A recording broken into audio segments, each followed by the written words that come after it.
Alors, vidéo sur les causes possibles d'un robinet de salle de bain qui fuit, donc au niveau du bec. Alors, je me suis aperçu ça aujourd'hui.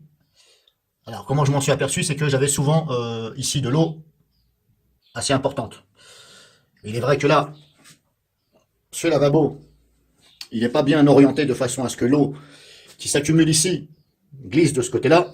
En fin de compte, il aura fallu que le lavabo ici soit plus incliné ici sur le devant vers le bas, légèrement. Voilà, normalement ça se pose légèrement incliné, la partie du devant.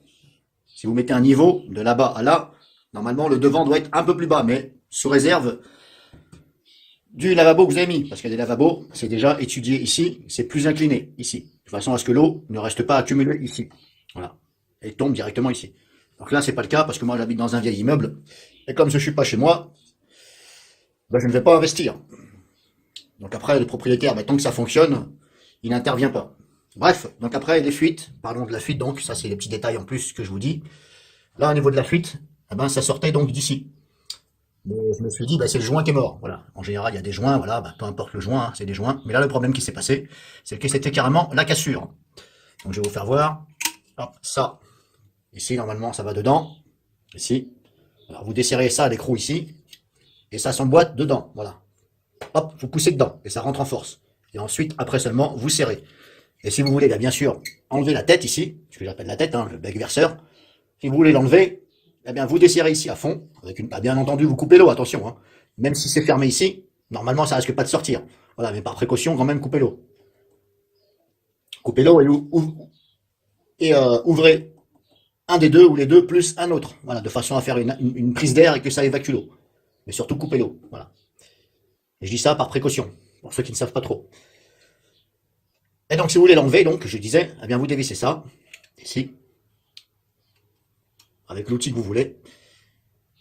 Et puis, il faut tirer dessus comme ça. Alors, il faut bien tirer vers le haut, il ne faut pas tirer comme ça vers le devant. Il faut bien tirer vers le haut, comme si vous vouliez. C'est un peu dur, hein, je vous avoue que c'est un peu dur, mais voilà, c'est comme ça que ça s'enlève. Et le problème, c'est qu'il est cassé, carrément. Il s'est coupé en deux. Avec le temps, hop, je vais vous faire voir. Donc, voilà, les deux parties. Normalement, ça se met ici. Voilà. Alors, l'autofocus, il a du mal à se faire. Voilà, normalement, c'est comme ça. Vous voyez, on voit bien que ça s'est sectionné. Donc, voilà pourquoi la fuite. Alors, c'est pour ça que je vous dis, la cause, c'est pas uniquement, spécialement le joint qui fait ça. Ça peut être aussi une cassure. Donc, c'est pour ça que je vous dis, voilà, je vous ai expliqué. Éventuellement, si ça vous arrive, ça peut être soit l'un, soit l'autre. Alors, à l'intérieur, comment c'est fait à l'intérieur? Prenez une lampe, ça ira mieux. Quand vous voyez à l'intérieur d'ici, bon, je sais pas si vous allez bien voir, hein, bref, c'est à l'intérieur. Voilà. Pas évident comme ça. Bref, voilà, c'est un petit plus. Hein. Et avant de remettre, donc, avant de remettre l'autre, si on en a acheté un, parce que là, c'est carrément, il faut carrément racheter ici le bec verseur. Hein. Bon, j'appelle ça un bec verseur. Hein. Je sais pas exactement le nom que ça a sur un lavabo. Je suis pas plombier. Je suis pas bête, mais je suis pas plombier. Donc, il faut carrément changer ici la tête. Voilà, ici le bec verseur. Voilà. Faut racheter carrément ça. C'est pas la peine de racheter ça. Hein. Vous achetez uniquement ça. Alors, vous prenez le modèle en fonction de votre lavabo. Voilà. Et si vous voulez en mettre un plus petit qui monte pas trop haut, vous pouvez. Voilà, vous choisissez bien. Éventuellement, vous prenez une photo de ça avant d'aller au magasin. Ou alors, vous y allez carrément avec ça. Tout simplement. Ça sera mieux. Je disais donc, vous nettoyez bien ici. Si vous voyez du calcaire ou du verre, vous nettoyez bien. Alors, vous prenez pas de lime pour limer à l'intérieur parce que là, ça va faire des dégâts. Vous mettez du vinaigre. Bien entendu, vous enlevez au maximum l'eau. Voilà, vous passez votre doigt dedans pour faire sortir l'eau. Vous voyez, encore là. Éventuellement, ce que je peux vous conseiller, comme je vous l'ai dit, vous ouvrez donc ici les deux. Vous ouvrez éventuellement aussi la douche, par exemple. C'est un exemple. Vous ouvrez ici. Et pour enlever l'eau, il y a une solution, c'est que vous soufflez à l'intérieur. Voilà. Et quand vous allez souffler ici, vu que vous avez ouvert ici, c'est fermé, là c'est ouvert, automatiquement ça va sortir là-haut. Mais il faut souffler assez fort. Voilà, c'est une petite solution aussi. Ou alors vice versa. Vous soufflez dans votre... vous soufflez ici à l'intérieur, vous dévissez la pomme de douche, vous ouvrez là, vous ouvrez bien ici, hein, voilà. Hop. Vous ouvrez là aussi, en coupant l'eau, bien entendu. Ça va de soi. Il faut couper l'arrivée d'eau. Et vous soufflez après ici, fortement dedans. Et l'eau va sortir ici. De façon à ce que ça évacue au maximum. Donc, comme je vous dis, vous mettez bien votre doigt, vous prenez un chiffon, voilà, faut bien. Et ensuite, vous pulvérisez du vinaigre. Alors pourquoi je dis faut enlever l'eau au maximum? Parce que vous allez mettre du vinaigre blanc, et vous allez laisser agir une bonne demi-heure. Voilà. Ensuite, vous recommencez, vous repulvérisez. Ou alors sinon, si vous avez envie d'en mettre dans le trou, vous pouvez, mais le problème c'est que, vu que vous avez vidé l'eau, ça risquerait vous risqueriez d'en mettre beaucoup pour que ça commence à remplir. Donc vous prenez un pulvérisateur, vous prenez un peu de vinaigre, vous mettez, vous frottez éventuellement, voilà, vous attendez une demi-heure, vous frottez avec une brosse à dents et vous en remettez, voilà. Par contre, il faut plus qu'il y ait de verre, il faut bien que ce soit propre. Mais comme je vous dis, ne prenez pas de choses, de lime, de papier de verre pour passer dedans, parce que là, vous risqueriez d'abîmer. Il faut faire ça avec des choses délicates. Le vinaigre, ça ne râpe pas, ça va manger donc le calcaire.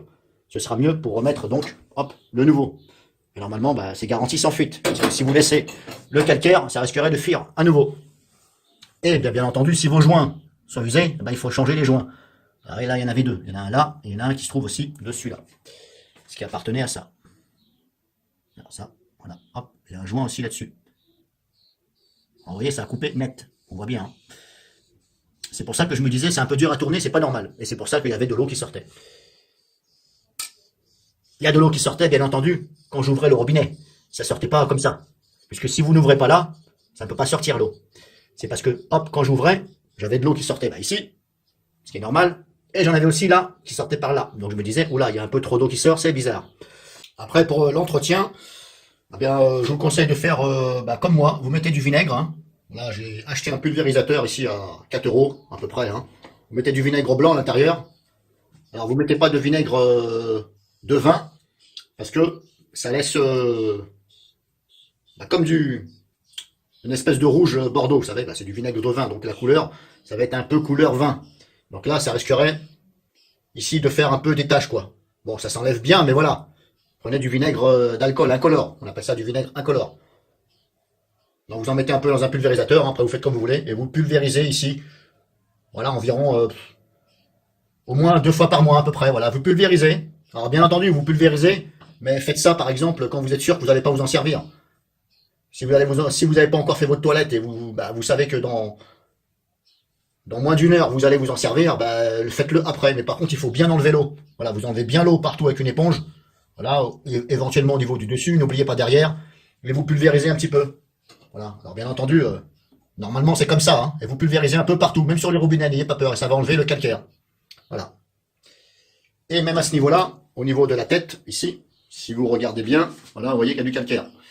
Et pourtant, je le fais quand même de focus, il a encore du mal à se faire. Je ne sais pas pourquoi en ce moment ça déconne un peu. Voilà, vous voyez le calcaire là. Ici, là, hop. Bon, je pense qu'il y en a. Là, ici, il y a du calcaire. Alors, vous dévissez ça, la tête, carrément. À l'intérieur, il y a un filtre. Vous dévissez le tout. Et vous faites ça tremper dans un verre.